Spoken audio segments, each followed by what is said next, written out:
One of the biggest fears Canberra property buyers have is not knowing how to value the property. You walk into a home, maybe there's no price guide, the agent's not giving you a figure, maybe the property is going to auction. How do you actually put a value on that property? This is one of the top fears that people select through my Buyer Readiness Assessment. Being able to value a property is one of the most important skills you can have when you're going out to purchase a property in Canberra. It helps you avoid overpaying. It helps you to know what to bid at auction. It stops you missing out on properties because you're putting in a bid that's way too low. And it puts you in a much stronger position when you're negotiating on properties in private treaty sales. So without knowing how to value a property, it can cost you a lot of money or it can cost you your dream home. So I'm Thad from Property Lookout and I'm a buyer's agent here in Canberra and I help people purchase their dream homes and investment properties. To stay up to date with my videos, make sure you hit the subscribe button. So today I'm going to walk you through exactly how to value a property in Canberra the correct way. And if you're not sure how ready you are to value or negotiate on a property in Canberra, I've linked my Buyer Readiness Assessment below. It's 15 questions, takes 3 minutes to complete, and will give you a personalised report on your strengths and weaknesses for purchasing a property in Canberra. All right, let's break this down. So step one is you need to rely on reliable data. You can't value a property without good data. Most buyers don't even have a system for valuing property and they rely on the agent's price.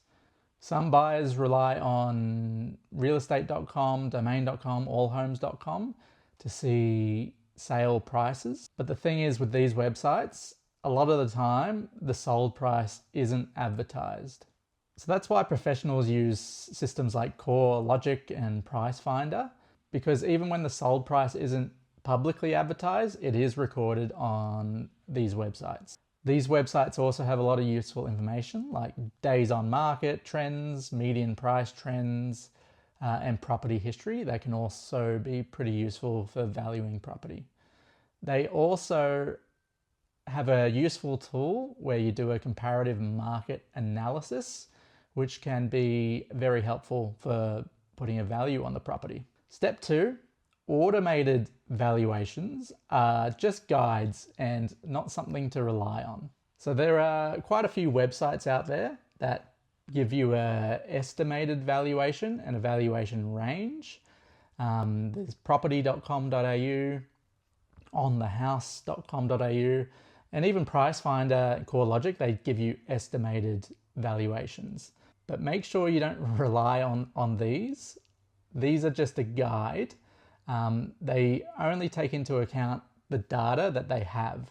So they don't, go out to the property, look at the property, know if it's been renovated or not, know what street it's on, the school zone it's in. There's lots of data it doesn't take into account. So the price guides can be very different to what the market value of that property actually is. Step three is comparable sales are what you should be using. So the foundation of valuing a property in Canberra is relying on recent comparable sales in the area. So you want to look at properties that have sold in the same suburb that you're looking to buy within the last 3 to 6 months would be preferable, on a similar size block of land, similar size property, same number of bedrooms, bathrooms, features, as similar as you can get. So you're building a property price range, not the exact figure. So for example, if you're looking in a suburb and you found 3 comparable properties, but the price range is between 1 million and 1.3 million. So you can be pretty confident that the property you're looking at is going to sell within that range. And just make sure you're making adjustments for little differences, such as condition and whether it's been renovated or any extra features. Step 4, Why price per square metre can be very misleading. So price per square metre does sound scientific, right? But it's often oversimplified. Two properties in the same suburb with the exact same land size can sell for very different amounts of money. You've got to look at the whole picture, not just price per square metre.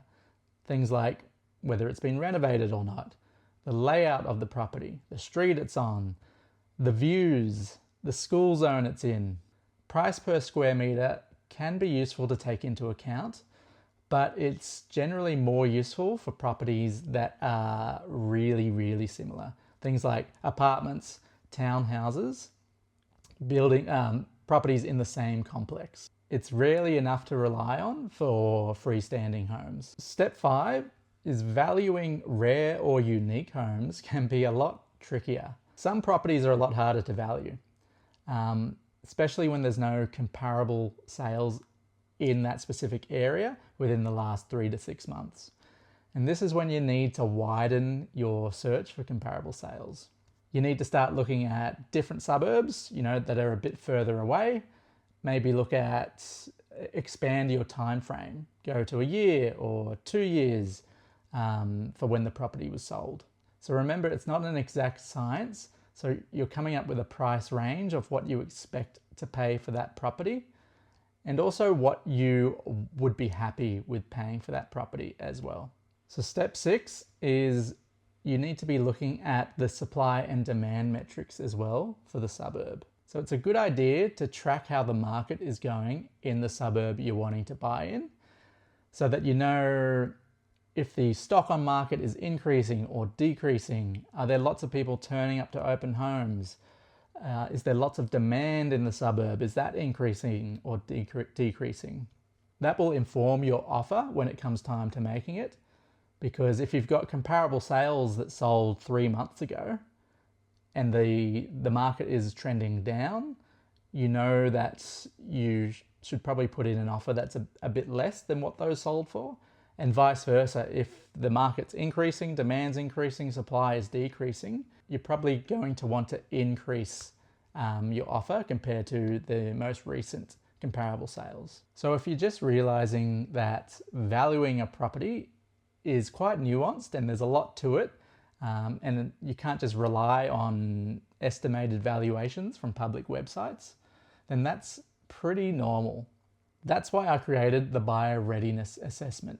It helps you understand where you're at in your property journey and whether you have the tools and knowledge to be able to value a property so that you don't overpay. It's free, takes 3 minutes to do, and I've linked it below. Step 7 is remembering to control your emotions when putting in an offer. Even with the correct data, a confident valuation, it's easy to get caught up in the heat of the moment when putting in an offer on your dream property. Remember that the agent's price that they give you is more of a marketing tool.